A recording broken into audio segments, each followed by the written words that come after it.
Greetings, I'm St. Van Ayersdale, editor of thereeler.com, and welcome to another episode of ReelerTV. This week we visit the New York City premiere of The 10, and we check in with Time Out New York film critic Josh Rothkopf about this week's new releases. First, the news. It is Norman Mailer Week in New York City. The series The Mistress and the Muse is now running at Anthology Film Archives, and it's showcasing pretty much every one of Mr. Mailer's stabs at filmmaking, along with some outtakes, some documentaries, some TV stuff, and films related to or inspired by him.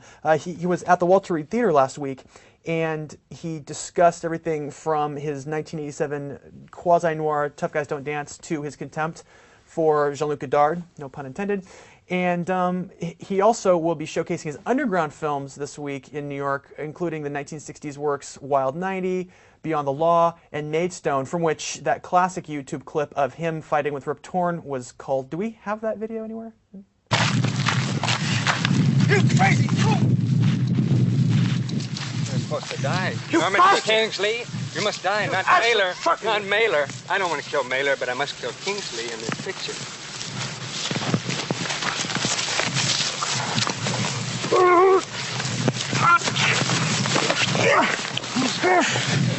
Norman. No, baby. No, baby.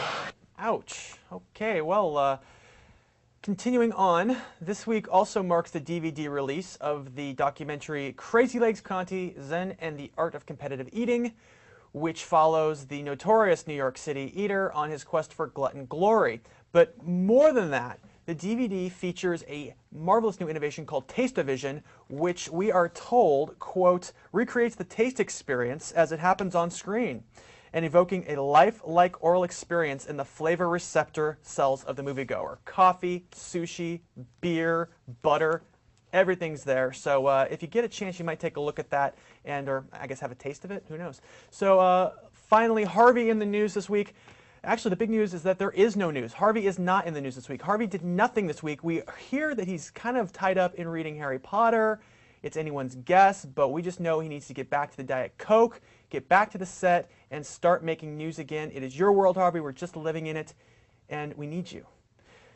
So what do you say we hit a premiere? We actually checked out the red carpet for The 10 last night in New York City, and it is the story, actually it's multiple stories, based on the 10 Commandments, directed by David Wayne, and co-written by Wayne and Ken Marino, starring Paul Rudd, Gretchen Mol, Frank Brett Jansen, and Winona Ryder as a thief. You can imagine that. Paul went and bought himself a CAT scan machine.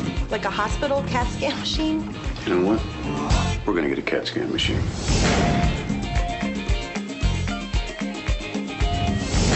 You left a pair of scissors inside of my wife? I did it as a goof. You goof? No, relax. As a goof. What is the commandment you would most like to break? Murder. Yeah, who?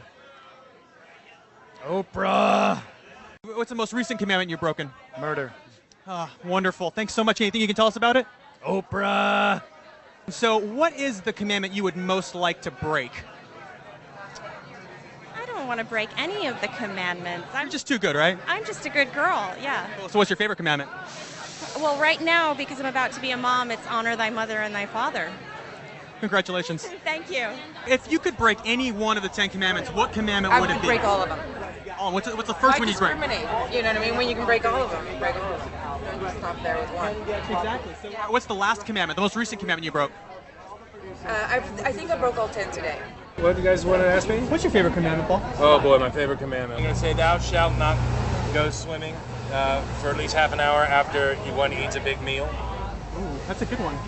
You want to talk a little bit about your role?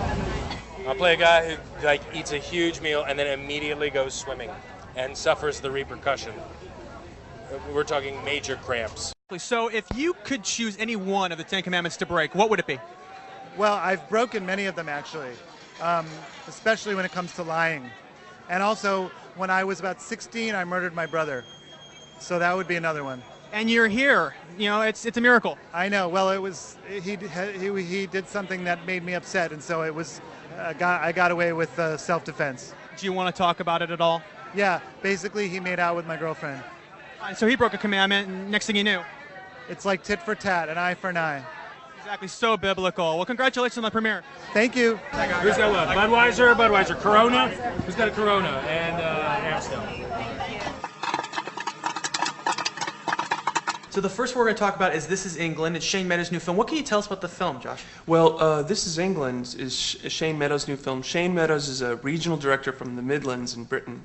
Grew up as a skinhead. When he was a teenager, he got invited into a sort of a group of skins who were violent but also very supportive of him, like surrogate dads. And so the film, which is set in 1983, in the early 80s, it's loaded with great nostalgia and clips of Princess Di and Duran Duran, but it's also got a great subtext of the National Front and the violence of skinheads and how a young boy can find that both appealing and maybe be distracted in the wrong direction. So what else is coming out this week? We've got the Simpsons film is coming out. Neither of us are really Simpsons fans, right? I know, we're the only two people who aren't rabid Simpsons fans. Our excuse is that it hasn't screened for critics yet, so we have... I wonder what that means. I know. The film we're really curious about is Lindsay Lohan's new film, which is supposedly being snuck into theaters this week by Sony. It's called I Know Who Killed Me.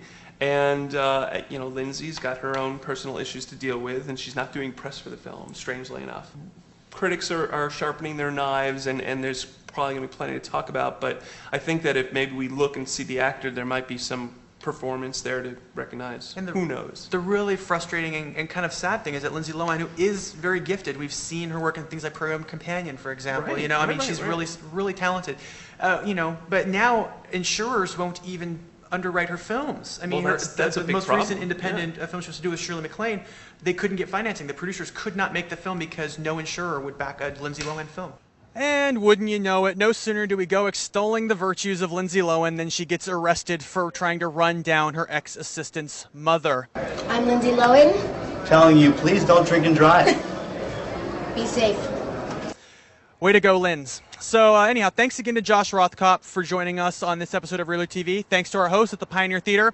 A few things. You could subscribe now to ReelerTV on iTunes. Take the Reeler with you wherever you go on your video iPod. We now have channels also on Blip TV, YouTube, and Veo. Subscribe there if you like. And be our friend at MySpace and Facebook. All kinds of different ways to get to the Reeler. And always check the site, thereeler.com, for new updates and happenings around New York City. I am ST Van Aersdale, signing out. Thanks a lot.